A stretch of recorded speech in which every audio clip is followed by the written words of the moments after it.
Loving it already. So the latex on the fingers, yeah. Of course.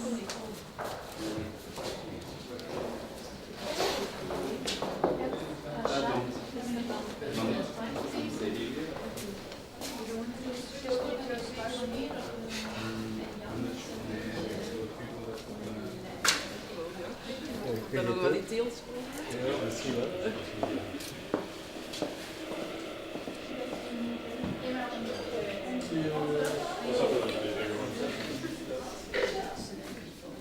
Yeah, that's the one. That's their.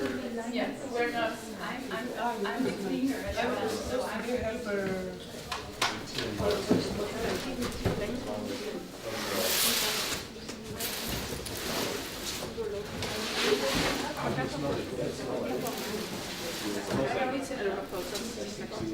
It smells like something. Yeah, yeah.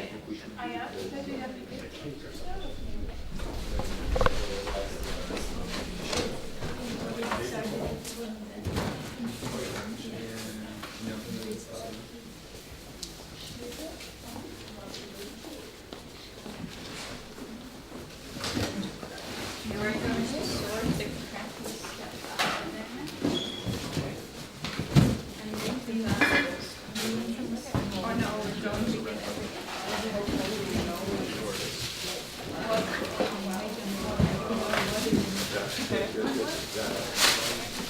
and then we do this. Okay. We squeeze it a bit so that it holds. And then we put it back a little bit back.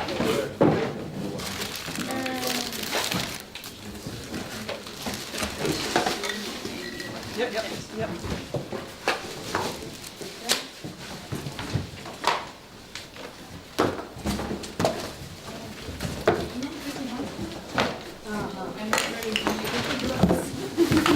But you're loving it. Yeah, I'm loving it.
Yeah, but I have much.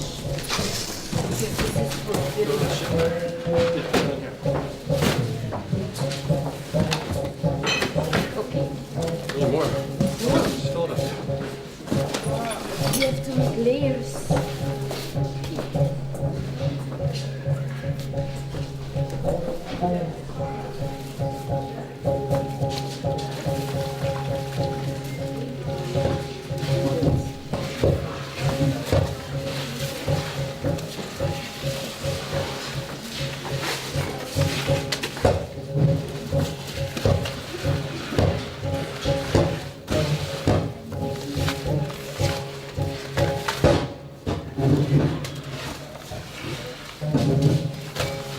Yeah.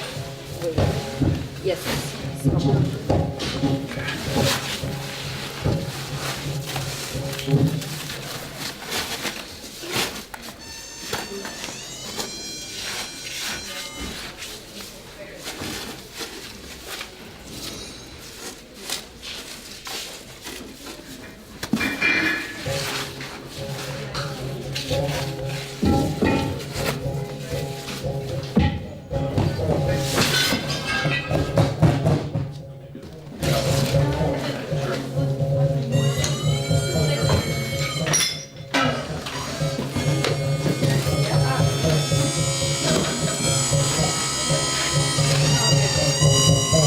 They're waiting for you.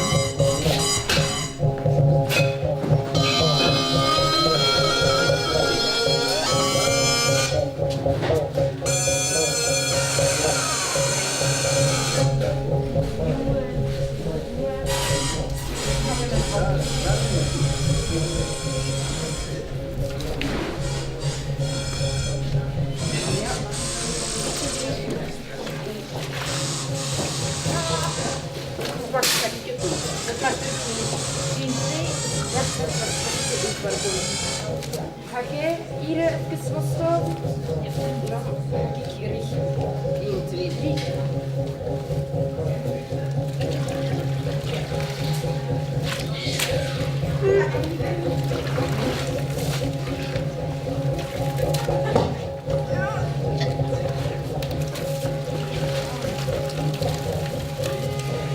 Ja, stop.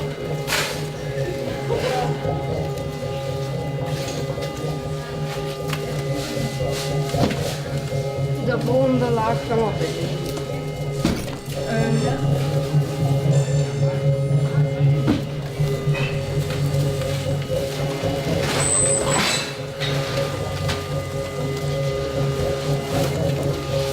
Ja, wacht hè.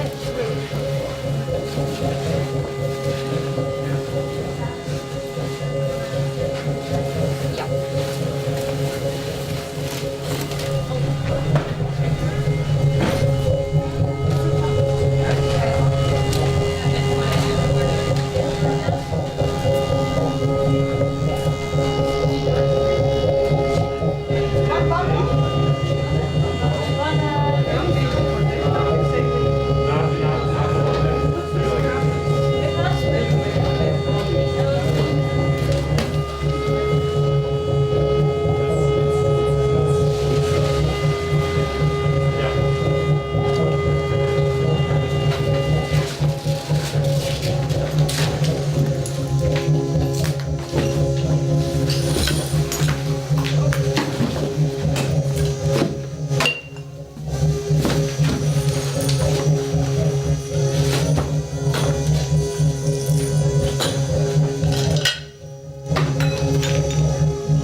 tenen maken en naar hier komen dan.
Très bien, numéro 1.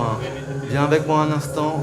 Toi qui as l'aspect d'un trait, avec à l'une de ses extrémités, une boule qui te fait office de tête. Spermatozoïde d'1m72, ta tête qui te sert à penser, je décide de la mettre au centre. Au centre, car voilà, il n'y a pas de hasard dans cette fiction, et il n'y a pas non plus sur ce territoire morcelé. Un territoire composé d'une multitude d'îles multicolores. On trouverait la tienne à l'interdiction des dieux diagonales qui relient les 4 coins de la carte. Étrange force qui t'a amené ici, sorte de force gravitationnelle qui n'aurait d'effet que sur toi, et qui te ramène toujours au centre. Au centre, donc, là où se passe cette histoire, et là où il y a ton île. Et sur cette île, 4 volcans. 4 volcans maintenant éteints, dont je me dois de vous expliquer le sens. Ils sont éteints et je ne sais pas s'ils ont été actifs un jour, tout comme cette force étrange dont je viens de parler. Mais je vous vois déjà venir avec vos insinuations et je leur dis non. Non, numéro 1, le spectacle que tu regardes n'est pas celui d'avant. Quel spectacle? Eh bien, celui de la lave qui sort du cratère. Et le spectacle d'avant, c'est l'éruption qui n'a peut-être jamais eu lieu. Mais pour clarifier un peu plus les choses, faisons une expérience ensemble. Imaginons un volcan, nous en construirons la maquette. Comme on demande aux enfants de CM2 de faire un exposé sur la Rome antique ou l'Égypte, et papa te fabriquera alors de magnifiques colonnes d'ordre composite en rouleau de PQ senteur jasmin. Mais ici, la maquette que nous ferons est à imaginer. Tout d'abord, nous avons la chambre magmatique tout en bas, presque au centre de la Terre. C'est là une chaleur si intense et une lumière si vive. L'énergie y est pure et de cette chambre, c'est une pression constante qui s'exerce sur la croûte terrestre principale aurait dû sortir tout droit du cratère et alors former le plus beau spectacle que tu n'aies jamais vu, numéro 1, n'est-ce pas? Et ce spectacle, si tu veux, n'est pas sûr de l'avoir vu un jour. Cependant, tu ne peux t'empêcher de l'invoquer sans cesse, grand nostalgique que tu es, toujours à rechercher quelques vieux cailloux au pied du volcan comme on décontextualise un objet en le collectionnant. Tu ramènes ton butin au centre, de petits fétiches à entasser dans ton terrier.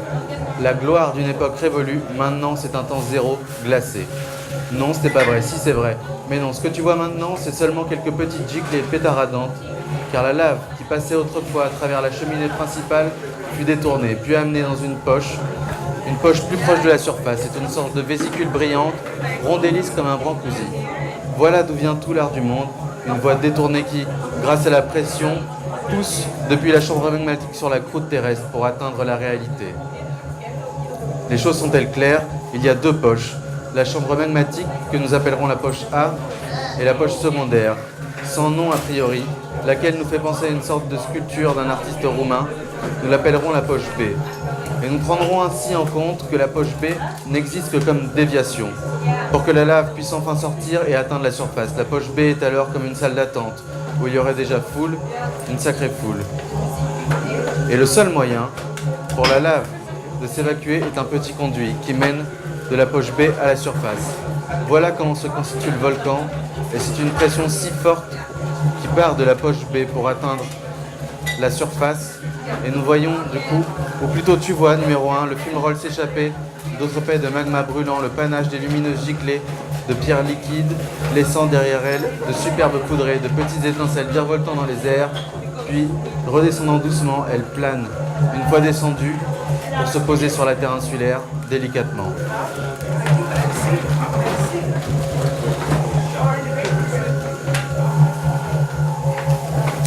Et là, à terre, où tu es, à la surface, sur cette île inhabitée, on ne verra que les yeux luisants de quelques animaux nocturnes.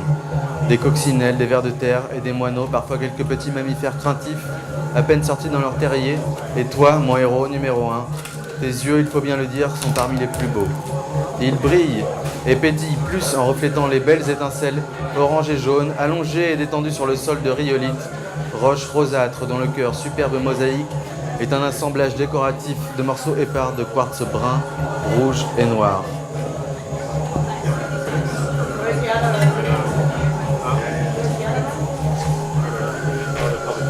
Pourquoi courais-tu? Je vous expliquerai cela plus tard, car je voudrais revenir un instant sur l'île, île qui à mon avis pourrait nous en apprendre davantage sur ta lignée stellaire. Et alors ici l'étoile se trouverait sous la terre. Elle passe de la poche A à la poche B, tout comme tout sur cette île sort de la poche B. Pourquoi? Car je vous raconterai ici une histoire, et tout ce qui sort de la poche B est de l'art. Et donc rien, absolument rien ne sort et ne sortira jamais de la poche A. Et sur chaque îlot se développa alors une faune et une flore qui reprend les caractéristiques exactes de notre bonne vieille planète Terre, avec un T majuscule. Tu peux te préparer à te dandiner de nouveau, numéro 1, et à l'est de l'île, ce sera comme en Asie. Au nord, ce sera la Sibérie, au sud, l'Afrique et l'Océanie, et à l'ouest, les plaines et plateaux d'Amérique. Ainsi, toutes les espèces de la Terre entière seront répertoriées ici, comme dans un grand zoo, au milieu du Pacifique, ou encore un plateau de jeu pour enfants capricieux, la bave aux lèvres et le nez croûteux. Vous comprendrez donc que ce n'est pas rien ici si les différents écosystèmes et biotopes, au fur et à mesure des effluves de lave, se sont liés. Et voilà que pour revenir à toi, numéro 1, seule race non répertoriée sur cette île, tout se lia. Grand spermatozoïde, seul, tu as les yeux d'un homme. Et tu as vu comme depuis un satellite, voilà comment tu voyais les choses. Car il y avait bien quelque chose dans le ciel, c'est sûr. Sinon, comment expliquer le faisceau de lumière qui te suivait sans cesse? Et c'est à ce moment que tu doutes de ma cohérence. Et ce qu'il faut bien comprendre, c'est qu'il s'agit d'abord de jouer ici. Et je te laisse décider des règles. Car ce qui compte ici, c'est comment tu verras les choses, que je te dis. Car cette espèce d'ovni dans le ciel, s'il est sûr qu'elle est indéfinissable, ce qui est aussi sûr, c'est qu'elle comporte un immense miroir et que ce miroir, par la réflexion du soleil, pointe ses rayons en les reconcentrant au centre, droit dans tes petits yeux. Maléfique miroir que celui-là, mais peut-être que l'effet ne marchera pas. Tant pis, ici dans mon histoire, il pointe son dévolu au centre, juste sur le point dont je parlais plus tôt.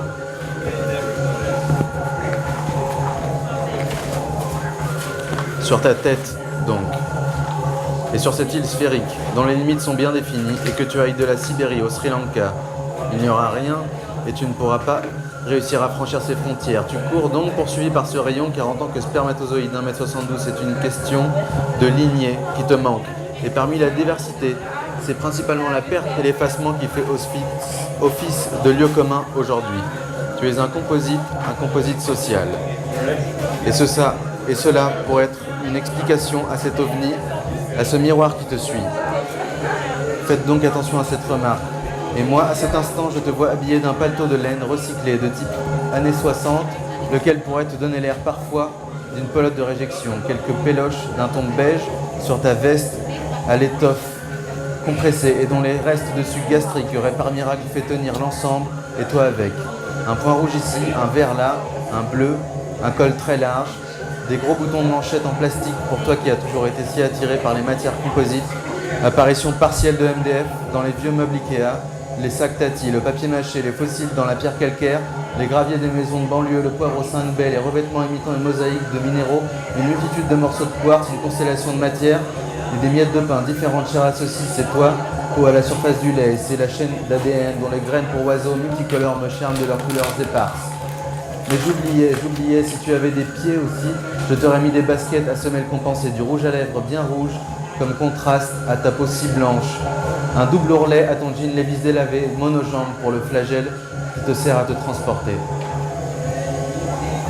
Tu m'écoutes, j'espère, et le miroir remplace l'autorité. Pourquoi? Pour toi qui n'as pas connu ton papa, flagrant manque pour la figure paternelle, car la figure paternelle, c'est avant tout la tradition.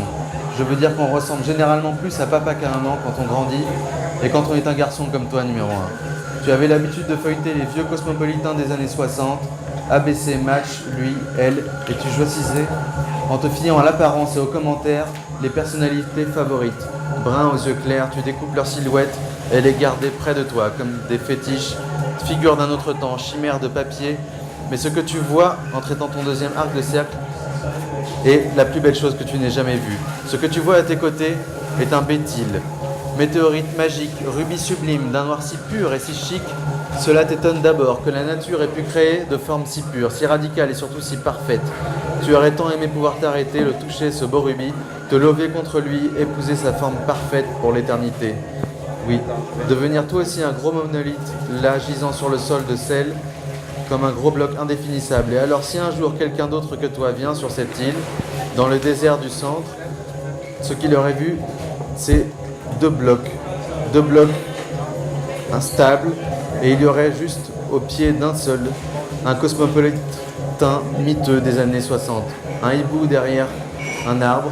Non, ce n'est pas ce que tu es. Alors imaginons que l'énergie pure sorte directement des cratères. Qui resterait-il?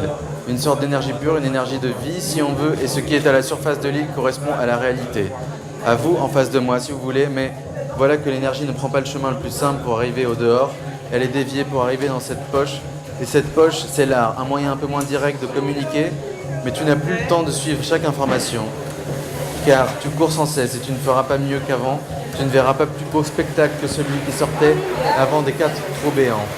Et cela pourrait être une explication à cet ovni, à ce miroir qui te suit. Faites attention à cette remarque, je te vois habillé d'un paletot de laine. Mais nous pouvons nous arrêter. Alors il serait peut-être bon de récapituler où nous en sommes maintenant. Nous avons un spermatozoïde sur une île et un ovni indéfinissable qui renvoie qui renvoie les rayons du soleil à un point précis de l'île. Et comme je te l'ai dit plus tôt, ce miroir est ta création numéro 1 et le résultat de ta lignée défaillante, composite. Oh que j'aime ce mot composite. Mais ne nous égarons pas davantage, ce miroir qui t'agace te rend criminel, violent, car maintenant quand tu croises tes amis petites coccinelles et mammifères craintifs, tu t'amuses de trop à les torturer, à arracher leurs petites ailes et nouer leurs pattes avec du raffia de chez Schlepper, raser le bout de leurs pattes blanches, ainsi ils seront rejetés par leur père et humiliés. Quelle mauvaise blague, n'est-ce pas? Et les troncs sont tous coupés à ton garrot, te donnant l'impression d'être la foule. Mais il n'est pas question. Le rayon te suit et tu sautilles entre les charges, tu plantes quelques épines dans ta peau et laisses quelques traces dans cette forêt immaculée. Tu sèmes et regardes et ne bouge pas. Tu vois comme la peau est parsemée de plaies béantes et tu sembles sur cette chair grise, tous ces jumeaux sont si laids et leur chair s'exfolie comme une multitude. Et alors, et cela t'énerve au plus haut point, car tu tournes en rond encore et encore, essayant d'échapper à ce faisceau lumineux, quel sketch, et ton flagelle trace sur le sol son empreinte de façon plus profonde, encore et encore. Tu dessines ton troisième arc de cercle, en dansant comme le serpent danse au son du pongi indien, tu siffles, et ton esprit se réveille seulement au son de certains mots, de certaines phrases. Va petit, trace encore et encore. Tu aimes la bande dessinée, petit spermatozoïde? Il me semble que tu devrais l'aimer. Car le grand miroir au-dessus de toi te met dans une certaine case ou un cercle, non une sphère. Voilà une sphère, au milieu d'une forêt de bouleaux. Oui, cette forêt de bouleaux, où te regarde le hibou. Et ta tête qui te sert à penser, je décide de la mettre au centre.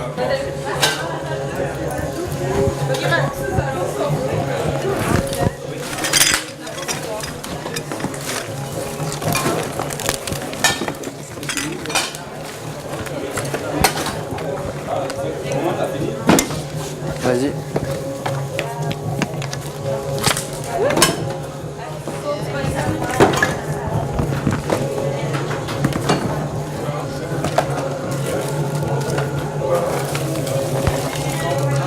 We put all the shit there? Huh? It is all the shit we put there? Yeah.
Of misschien wel. Ik vind dat je minstens 2 keer per week op school moet zijn. Maandag en dinsdag, dan is er veel volk. De rest van de week is er een andere, maar ook een vloeibare sfeer. Natuurlijk kan je zelf kiezen wanneer je komt. En een verrassingsontmoeting met iemand hebben. Als je je echt ervan overtuigt dat je geen zin hebt in school, dan kom je natuurlijk niet. Maar ik en eigenlijk iedereen hebben minstens 1 keer per week geen zin. En hebben overtuigd een hekel aan KUT 3D en de KUT Academie. Ik persoonlijk voel me ook heel slecht. Soms krijg ik nog een energiestoot, maar toch, ik voel me gewoon een dikke, arrogante lul. En ik ben nu eenmaal zo. Mijn hoofd ontploft soms van mijn grote ego. Maar weet je wel, dat maakt het allemaal spannend. Het leven van een kunstenaar. Ik weet niet of jij van kunstenaars houdt, maar ik alleszins wel. De leukere kant van het leven. Mijn persoonlijke verdediging. Mechanisme, de niet of moeilijk te negeren, te ontwijken, normen en gang van zaken maakt me spuugziek. En om het te genezen of te voorkomen, laat ik de dingen escaleren en gooien en geef ik het een heel lange termijn, letterlijk, maar school en elke middag en in de kantine. Het groen is te duidelijk, maar ik ben op locatie. Dus René, voel jij het ook, maar letterlijk aan en kom op het juiste moment naar school. Of las zelf een uur in. Ook al zoek ik mezelf niet veel contact met jou, maar dat is omdat je studenten tot in het 4e jaar niet kan verdragen, heb je zelf gezegd. En Jackie zingt Roxanne. Ik heb er ook lak aan om aan jou persoonlijk op te dringen. Ik wil me opdringen aan de massa. Dus René, zoek het zelf maar uit. Dat doen we allemaal. Maar ik hou van je. Je bent ongelooflijk. En volgens mij maak je de meest zinvolle opmerkingen. Mijn auto staat binnen, nadat jij gevraagd had hoeveel keer ik dat stuur nog ging tekenen. Niet meer, dankjewel meneer. De gedachtenstroom is plots echt waar over. Alhoewel ik wel van plan was een paar oprechte complimenten. Te schrijven, maar ik kan niet geloven dat je daar niet zelf van op de hoogte bent. Het beste nog, René, een prettige dag en de groetjes aan uw studenten. Toegenegen, Jens de Schutter.